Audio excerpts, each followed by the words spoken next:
Ladies and gentlemen, gentlemen and ladies, ladies and gents, this is the end of the day for me. It's time and it's only, what is it, 7:09, but I am exhausted, so it's time for me to go and lay myself down to sleep. But I wanted to share something with you if I could. We did the video talking about the right to travel. It is hoped that you will take a look at that. As we explained in that video, many people are having an experience and they're having to pay this ticket and that ticket, but they're not expressing themselves the proper way. They're arguing and they're trying to make somebody listen. Ladies and gentlemen, you don't have to force somebody to understand you.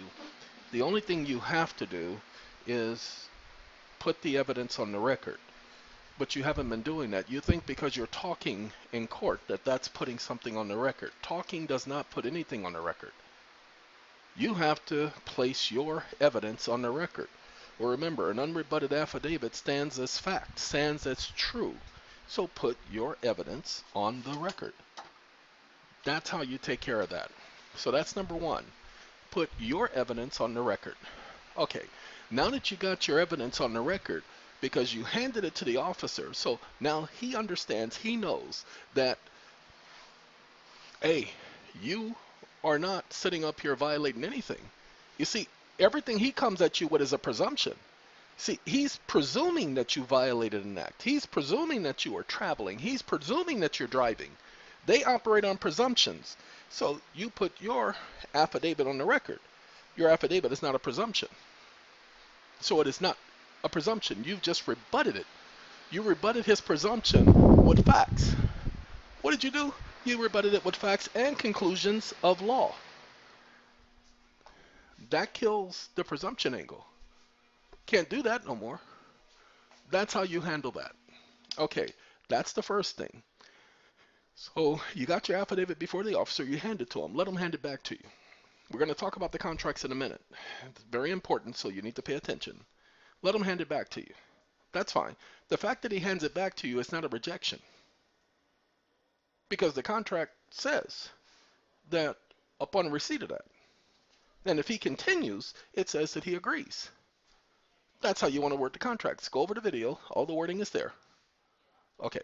So after you do that, after you take care of all of that, what do you do next?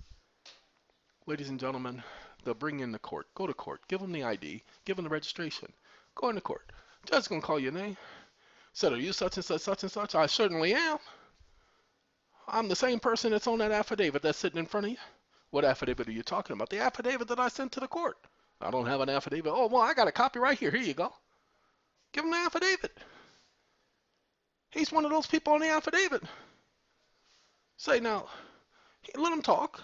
Don't interrupt him. He gonna be gabbing and jabbing and how do you plea? I don't plea nothing. What do you mean you don't plea? You gotta plea. You gotta enter a plea. Oh no, I don't enter nobody's plea because if I'm exercising a right, you can't regulate my rights because that's what they're doing. They're regulating your rights. So you let them know you can't regulate my rights. You don't have that authority. He gonna be like, Jabba this and Jabba that and Juba Jabba Hooba Dabba da, and just let them just do the wah. Let them do all that talking. Say, I'm sorry. Are you providing a rebuttal to my affidavit? Are you putting on the record that I was operating in commerce without having any proof? Without producing any evidence of my operating in commerce? Are you saying, is the court saying that I don't have the right to travel? Now watch. You're going to ask that question. They're going to say, well, no, we're not saying you have the right to travel. You can do this and that. But no.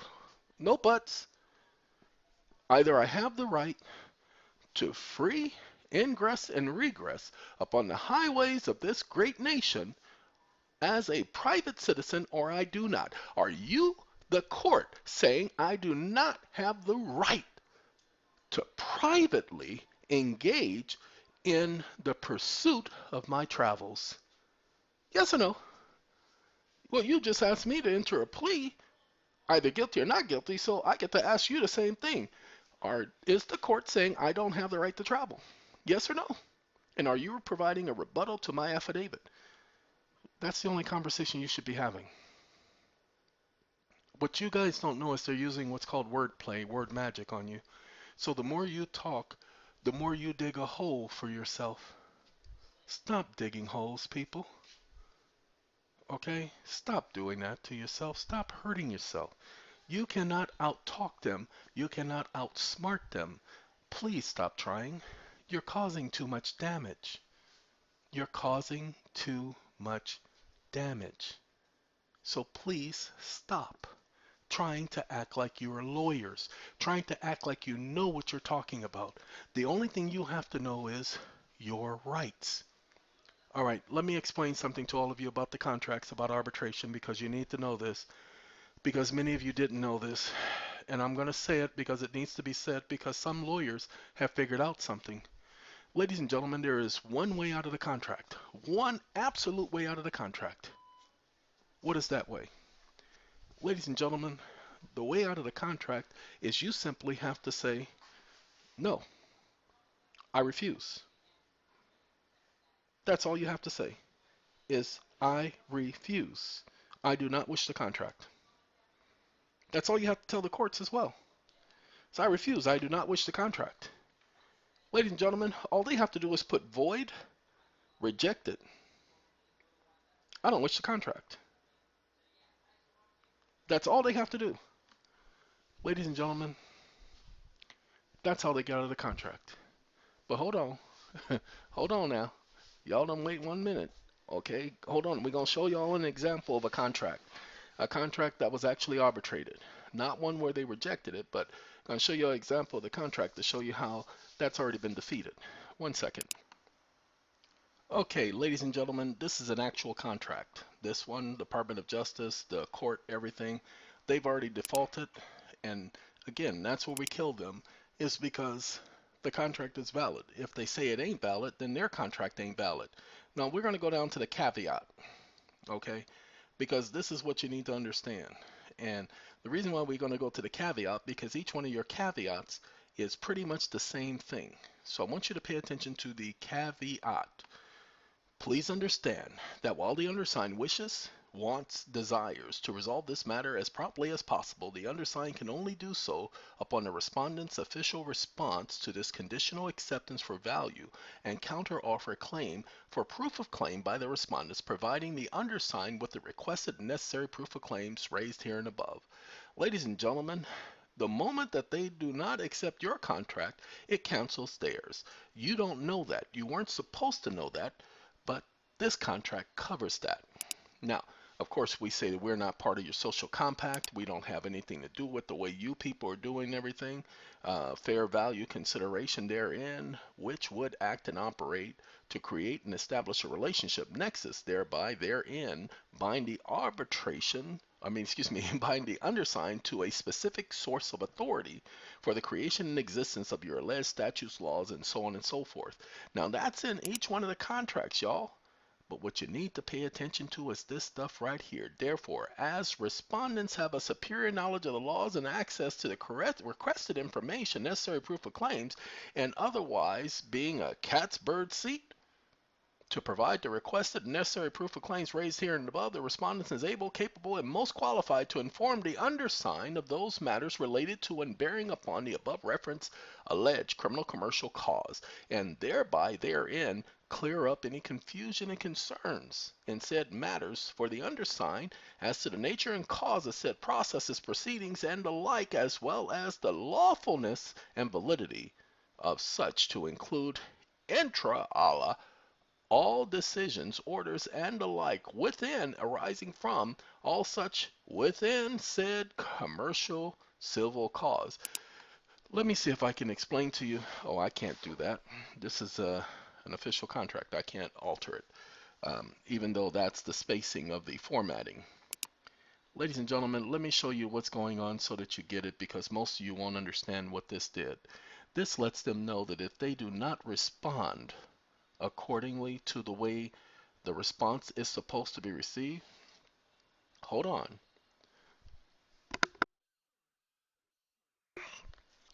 It says that they have 10 days in which to gather and provide the undersigned with the requested necessary proof of claims raised here and above, with the instruction to transmit said proof of claims to the undersigned or the below named notary third party for the sole purpose of certifying the response or want thereof from the respondents. Further, the undersigned hereby extends to the respondent the offer of 10 days. Now, look, what it says that if you fail to respond according to exactly the way response is being requested, see, the problem is they can't just respond. They can't just give you one of those non-responses. Okay, let's do it.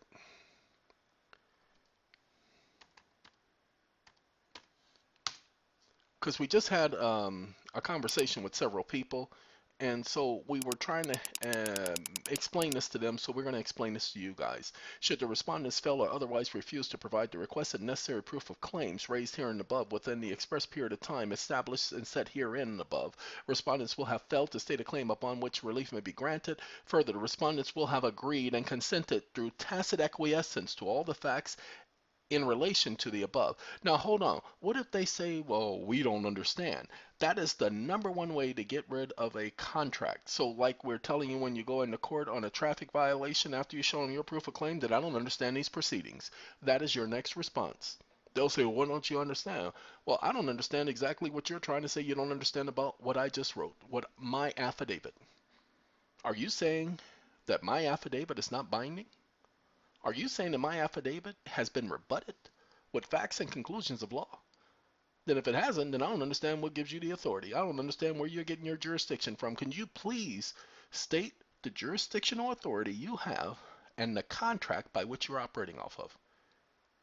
Hey, what happens if they say they do not understand? Now that is what they're going to say in their response. They don't know what you're talking about. Hold on now. Want to make sure. If they say they don't know what you're talking about, you're asking them where they're getting their authority. So if they say they don't know what you're talking about, then you take them all the way down to here. Where you at? Where you at? There you go. See that right there? The last one where it says notice. Pay attention. Any and all attempts at providing the requested necessary proof of claims raised here and above and or requesting additional 10 days in which to provide the same and to address any and all questions and concerns to the undersigned in regards to the stated copyright and or waivers herein expressed in any manner other than provided herein will be deemed non-responsive. They have to respond according to this. If they do not respond according to this, it's non-responsive. Wait, what can force them to respond to the contract? Ladies and gentlemen, it's a unilateral contract. Unilateral contracts operate when the parties have a relationship. They have a duty to respond to your questions. You're asking questions.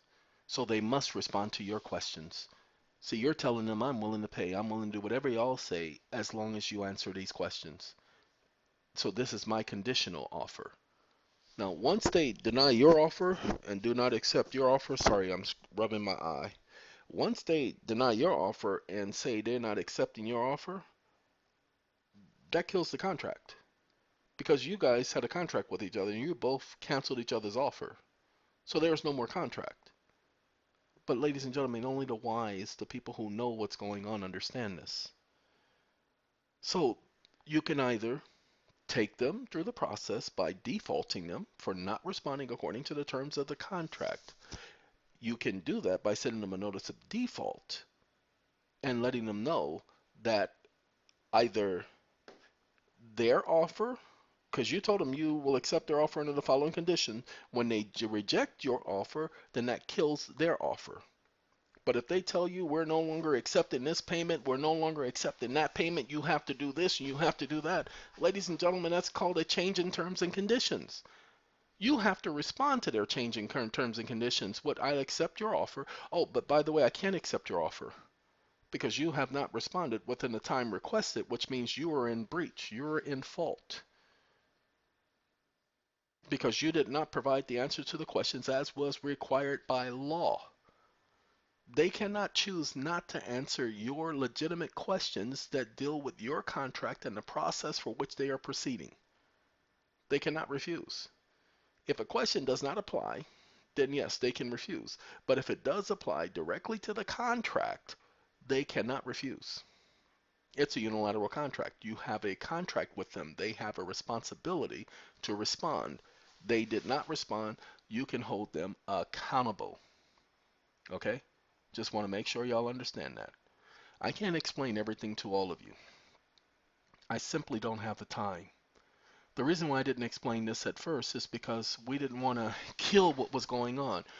We told all of you to get this in early. See, now the attorneys are getting together and they know that the only way to kill a contract is to void out the contract. That's why I was telling you, every time you sign something, put the word void next to your signature. On all of those government contracts, write it small, write it big, doesn't matter. Just put the word void. Void simply stands for disaffirmance. But here's the problem. Not our contracts. You cannot put void on our contracts and think that stands for disaffirmance. Because if you have a relationship with the other party, they are required to answer your questions. And that's why we have the clauses in here that a failure to respond. Hold on, let's type in that word. I put in failure to respond. Now hold on, let's make sure, because let's say they say we ain't gotta respond, we ain't gonna respond. Watch this. Additionally, it is extingent and a consequence of the undersigned to inform the respondents, in accordance with and pursuant to the principles and doctrines of clean hands and good faith, that by the respondent's failure or refusal to respond and provide the requested and necessary proof of claims raised here and above and thereby and therein, expressing consent and agreement to said facts, and as a result of the self-executing agreement, the following is contingent upon the failure to respond in good faith with specificity and facts and conclusions of law to each and every averment, condition, and/or claim raised herein and above as they operate in favor of the undersigned through tacit acquiescence. See, we've already anticipated that they would understand that the way to get rid of a contract is to void the contract or to not accept the contract. However, because it's a unilateral contract, they are required to respond because the parties have a relationship with each other. This is how we kill their junk. Ladies and gentlemen, notice this. Pay attention. It says the respondents not only expressly affirm the truth and validity of the said facts set, established, and agreed upon between the parties in this conditional acceptance for value and counteroffer claim, proof of claim, but the respondents having agreed and consented to respondents having a duty and obligation to provide the requested and necessary proof of claims raised here and above will create and establish for the respondents an estoppel in this matter and all matters related to and arising necessarily therefrom. We've already covered it in the contract. They cannot kill this contract. The only way the contract can be killed is there's no relationship between the parties. That's the only way this contract can be killed. The moment they fail to respond or fail to answer at least one of the proof of claims, because they have to respond to each and every one with facts and specificity, pay attention. It specifically requires them to respond. And then it says with specificity, with facts and conclusions of law to each and every averment, condition, and or claim raised herein. Okay? They have no other choice. It's a unilateral contract. So ladies and gentlemen, as we told you, if you've been getting the void denial, send them the 3-day notice. I shouldn't have to tell you this. You need to read the contract. It's all right here. I don't care if you don't understand this and don't understand that, then you shouldn't be sending the contract. Because the law requires the parties to have an understanding, a meeting of the mind. So when they say they don't understand, then they have to ask you the question. So if they don't understand, then what do you do if they say they didn't understand? Well, thank you for not understanding. However, then that means that you have agreed that there is no money. You have agreed that I don't owe you a dime. You have agreed that I didn't accept your offer. And because your offer is not accepted, then that means the contract is now void, that we have no contract between each other. Thank you for agreeing that there is no contract. I would expect you to immediately remove this from my credit. If you fail to do that, then that means that you are in violation of the contract and your acceptance acts as, or your rejection acts as acceptance. Tacit acquiescence. See? Pay attention as they operate in favor of the undersigned. So if they don't understand this, then that means that they agree that you don't know anything because it's a conditional acceptance of their offer. It strictly says that. So if they don't understand it, then that means that they're refusing to respond. Why? Because they did not explain what they don't understand.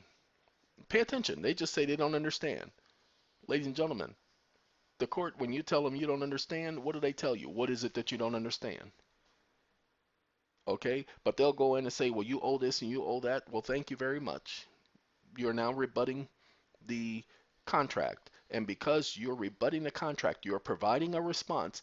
When they say they don't understand and then they start explaining things, then that means that they're rebutting the contract. They're responding to the contract, but they're not responding with facts and specificities and conclusions of law.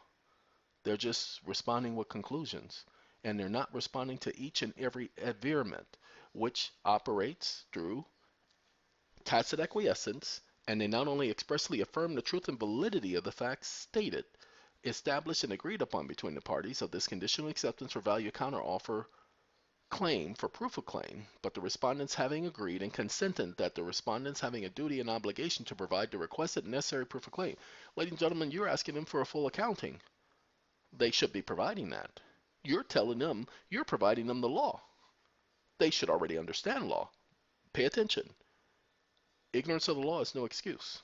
So they can't say that they don't understand the whole contract. They have to pay attention. Want to make sure you guys understand. I added this to the contract. Okay? I added with facts and conclusions of law to each and every averment, condition, and or claim raised. There was a statement they had that was similar, but I had to make it succinct. That's what specificity to each and every averment. I added that. This one said each and every claim, condition, and or claim raised. I added averment. I added specificity. And on the other contracts, you'll see facts and conclusions of common law. That was me. Because I want to make sure that when we say that they have to do it with facts and conclusions of law, ignorance of the law is no excuse. So they cannot use this as an excuse. So what I have done here is for those of you who have these arguments held in court, you need to understand once the Supreme Court has made a decision, no judge can contradict that decision. They are bound by that decision. If they go against that decision, they have no immunity. Just because a judge makes a decision in a case that contradicts a Supreme Court precedent, that so-called decision is not standing. It has no bearing. Why? Because it contradicted the Supreme Court's decision, which has jurisdiction and supreme authority over all of the lower courts. No matter what the court is, no matter what territory it is, the Supreme Court's decision is binding upon all of those courts. That's why we continue to highlight Supreme Court case law. Ladies and gentlemen, gentlemen and ladies, ladies and gents, thank you for letting me bring this to you while I'm exhausted and tired trying to explain this to you. But if anybody responds or fails to respond, that's how you're supposed to answer. Right to travel, my testimony via affidavit. This is what we put together. Now, what I'm going to do for those of you who are working on this document, I'm going to go slow. You're going to have to pause the video so that you can type everything in. Some, I can't see because of that little creature. Then you're going to have to try the best you can, because this document will probably be for individuals who are already part of the SAT pack later. Not now. We're not offering this yet. I showed these laws earlier, so that stuff is already earlier, but I added some things here. And so I'm just going to keep it right there for a moment so you can get it, because that's the end of the document. Oh, no, there's one more thing. There's this section, so I'll leave it on these two. All right, ladies and gentlemen, my hope is that this information proves beneficial to you. With all of that being said, we're going to break everything down. I'm going to save this. Nah, we're going to cancel this. I'll save it later. All right, but let you guys get back to your lives. Those of you who are working on the contracts, All you got to do is that's how you respond, because they are going to respond with nonsense. They're going to say they don't understand. The ones who are good, the attorneys who are good, are going to say they don't understand. They're going to do things like say reject it. We weren't expecting it. We were expecting it eventually. You know what? To be honest with you, I was expecting it during the month of April. And that's where we're starting to receive people are getting those responses, because it was going to take them some time. The judges were going to have to look at it, and everybody was going to have to look at it, but it's too late. All of you who jumped in, we told you we needed you to be grandfathered in. All of you who jumped in on the bandwagon at the beginning, who said we were going to test it out, those are the people we were wanting to take care of. We have more information coming to you, but I just can't give it all to you now, so just bear with us, people. We are trying to provide the best service possible, and they are trying with their little stupid games to attack from left to right, but you see, it ain't slowing nothing down. Thank you for communicating. Thank you for tuning in at 26 minutes. Have a good day, everyone.